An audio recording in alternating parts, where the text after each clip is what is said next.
Har'a yeroo teknooloojii keessatti jiraannu haakeriin baay'ee dabalaa jira. Namoonni hedduun akkaawuntii isaanii akka feesbuukii, waatsaappii fi teelegiraamii dhabaa jiru. Garuu gaaffii guddaan ati hoo of eeggachuu dandeessaa? Viidiyoo kana keessatti tiipsii 7 baay'ee barbaachisoo ta'an si barsiisaa akka akkaawuntiin kee guutumatti eegduuf mee hanga xumuratti na waliin tura. Egaa inni jalqabaa paaswoordii cimaa fayyadami. Namoonni hedduun dogongora guddaa tokko hojjetu. Paaswoordii salphaa fayyadamu. Fakkeenyaaf lakkoofsota 1 irraa hanga 6 akkasuma immoo jecha paaswoordii jedhu yookaan immoo maqaa ofii, maqaa abbaa waan akkasii fayyadamu. Kuni baay'ee haakeriidhaaf salphaadha. Furmaanni isaa paaswoordii dheeraa fayyadamuudha. Qubee guddaa, qubee xiqqaa, lakkoofsa, mallattoolee akka raajeffannoo akkasuma immoo mallattoolee riqichaa wantoota keessaniin fayyadamuudha. Fakkeenyaaf osoo akkas goone abdii jennee akkasitti at kana barreessine 2026 goone yoo mallattoo raajeffannoo keenya paaswoordiin kun cimaa ta'a jechuudha. Akkasumas paaswoordii tokko hundaaf hin fayyadamin yeroo kana isiniin jedhu paaswoordiin teelegiraamiidha, kan iimoodha, akkasuma immoo kan feesbuukidha osoo adda adda ta'ee baay'ee irra bareedaadha jechuudha. Inni lammaffaan 2-step verificationidha yookaan immoo 2FA fayyadami.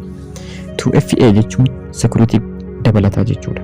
Yoo namni tokko paaswoordii keellee kan argate ta'e koodii biraa malee kan hin seenne jechuudha.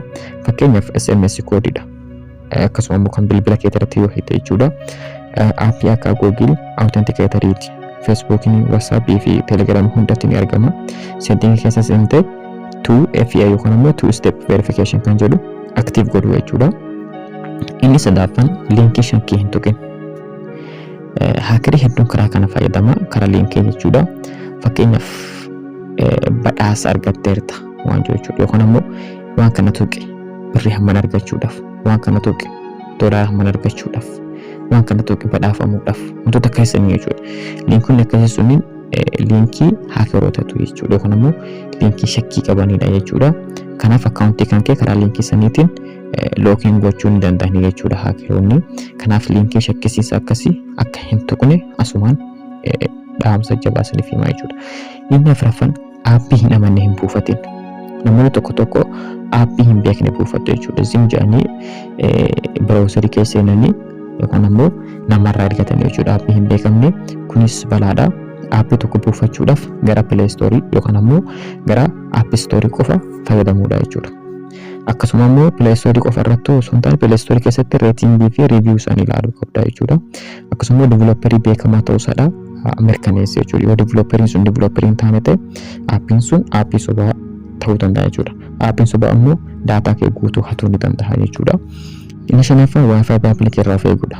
Wi-Fi public gaafa jedhu kan akka kaaffee, kan akka airportii yookaan immoo hoteelaa Wi-Fi akkasiin fayyadamuu dhabuudha jechuudha. Wi-Fi akkasiin balaa qaba. Haakeriin neetworkii san keessa taa'ee jechuudha si hordofuu kan danda'udha jechuudha. Kanaaf Wi-Fi akkasii yoo fayyadamte VPN fayyadamuu qabda jechuudha. Yookaan immoo daataa bilbilaa kan kee fayyadamuudha jechuudha. Jaaffaa foonii kan kee update gochuudha. Yookaan bilbila keessan yeroo yerootti update gochuu qabda jechuudha. Sababni isaadha backfixidha akkasuma security patch waan qabuuf yoo update hin goone haakeriin seenuu ni danda'a jechuudha. Kanaaf yeroo hunda bilbila kan kee eegdee update gochuu qabda jechuudha. Torbaffaarratti immoo akkaawuntii kan kee yeroo yeroodhaan check gochuudha. Yeroo kana isiniin jedhu akkaawuntii keessan yeroo yerootti ilaaluun barbaachisaadha. Fakkeenyaaf loogiin annaawun inni jira ilaalta. Akkasuma immoo email alertiin siif dhufeera. Bilbila kan kee loogiin ta'ee jira bilbila akkanaatiin kan jedhu notificationin gara emailiitiin akkasuma immoo gara notification social media keessatti yoo isiniif dhufe inni sun loogiin ta'ee jira jechuudha. Waan akkasii shakkii kan jiraatu ta'e dhattee paaswoordii kan kee jijjiiruu qabda jechuudha. Akkasuma immoo all device keessa ta'e yoo bilbiloonni biraadha kanatti hin beekne jiraatan bilbiloota sanniin log out gochuu qabda jechuudha. Hunda isaaniidha jechuudha bilbila kan keetiin maletti jechuudha. Egaa kana jechuun viidiyoo kana yoo sirriitti kan dhaggeeffattu ta'e haakerii irraa of eeggachuu ni dandeessa jechuudha.